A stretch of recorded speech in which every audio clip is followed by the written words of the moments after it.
Teman-teman, kalau kita perhatikan ya, pondasi Ka'bah itu dikelilingi batu marmer berwarna putih yang disebut syazarwan.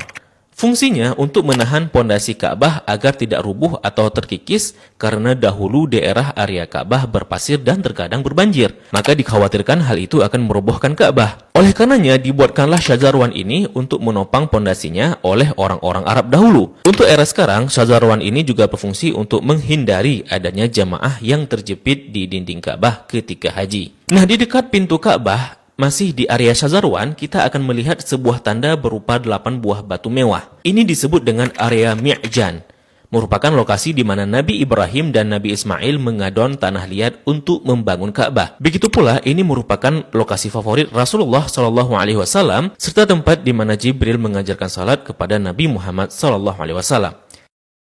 Kain yang menyelimuti Ka'bah ini disebut dengan kiswah. Orang yang pertama kali menyelimuti Ka'bah dengan kiswah merupakan seorang raja dari Himyar yang bernama Tubba Abu Karb. Dahulu, orang-orang Arab menggantung syair-syair terbaik mereka di dinding Ka'bah sebagai bentuk kebanggaan budaya peradaban mereka dalam bidang sastra. Dan tahukah teman-teman, jika warna kiswah tidak selalu hitam. Pada awalnya berwarna putih bergaris merah dari Yaman. Kemudian menjadi putih, menjadi merah, kuning, hijau, dan yang terakhir hitam hingga sekarang. Tulisan kaligrafinya ditulis dengan benang emas bertuliskan ayat-ayat Al-Quran. Kiswah juga memiliki kain dalaman berwarna putih yang disebut bithana kiswah untuk meresap panas dari dinding Ka'bah. Biasanya kain kiswah diganti pada tanggal 9 Dzulhijjah dan bekasnya dipotong-potong untuk dihadiahkan kepada orang-orang tertentu. Nah, dari pintu Ka'bah, di sebelah kiri pojok Ka'bah tersimpan Hajar Aswad di dalam sebuah cangkang berwarna perak. Pintu Ka'bah sendiri berjarak 2 meter dari lantai. Pada awalnya teman-teman, pintunya sejajar dengan lantai.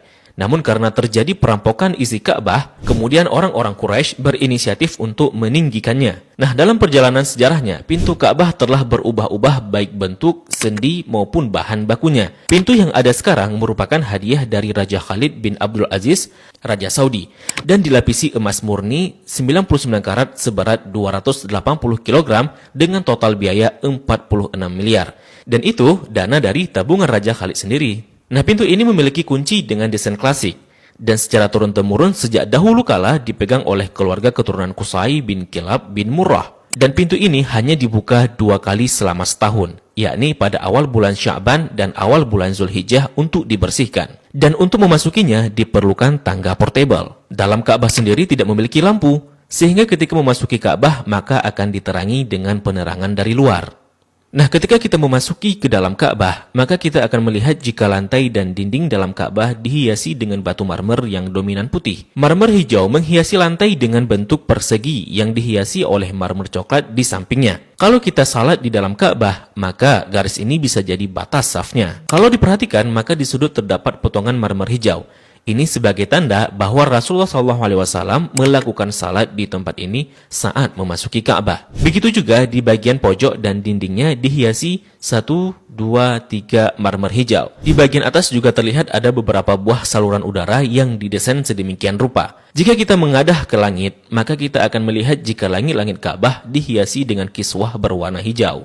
Jika diperhatikan, maka terdapat tulisan Ya Manan yang artinya Maha Pemberi. Kemudian di bawahnya sebelah kanan bertuliskan Ya Dzal Jalali yang artinya yang memiliki keagungan.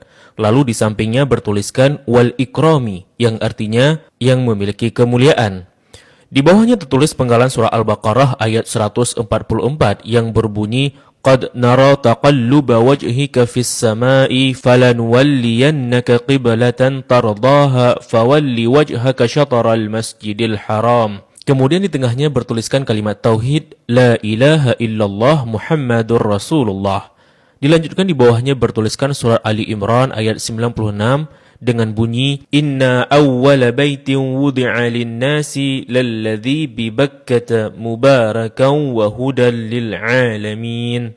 Kalimat ini tertulis berulang-ulang hingga memenuhi dinding atas dan langit-langit Ka'bah.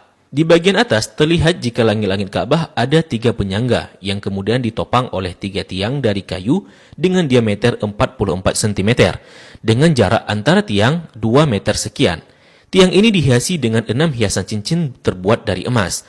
Bagian bawah pondasi tiang berbentuk kotak yang besarnya dapat diduduki oleh orang dewasa. Orang yang pertama kali memasang tiang di dalam Ka'bah adalah Abdullah bin Zubair saat pertama kali memugar Ka'bah selepas wafatnya Rasulullah Sallallahu Alaihi Wasallam. Di bagian atas tergantung harta karun berupa kendi-kendi atau lentera kuno yang terbuat dari emas dan perak, merupakan hadiah dari pemimpin-pemimpin negeri Muslim pada masa lalu.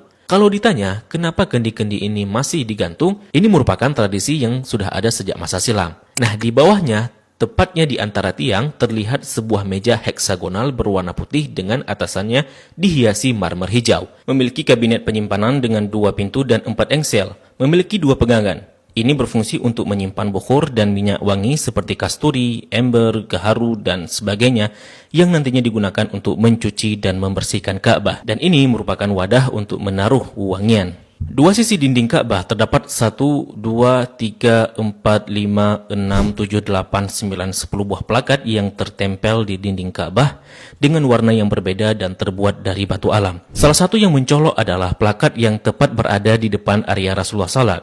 Plakat ini berisi kaligrafi dengan style kufik murabba yang tertulis La ilaha illallah Muhammadar Rasulullah. Selain itu juga ada plakat lain yang berisi maklumat mengenai renovasi Ka'bah oleh Raja Khalid bin Abdul Aziz. Sepertinya plakat lain juga berupa maklumat renovasi Ka'bah oleh pemimpin-pemimpin Muslim sebelumnya.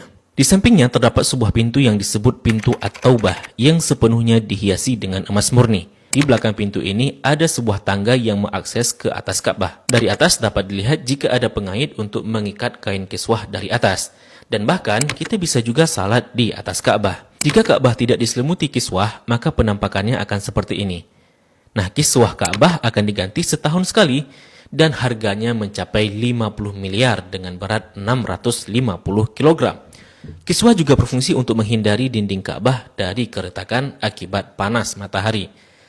Nah, inilah gambaran dari Ka'bah dan apa-apa saja yang ada di dalam Ka'bah.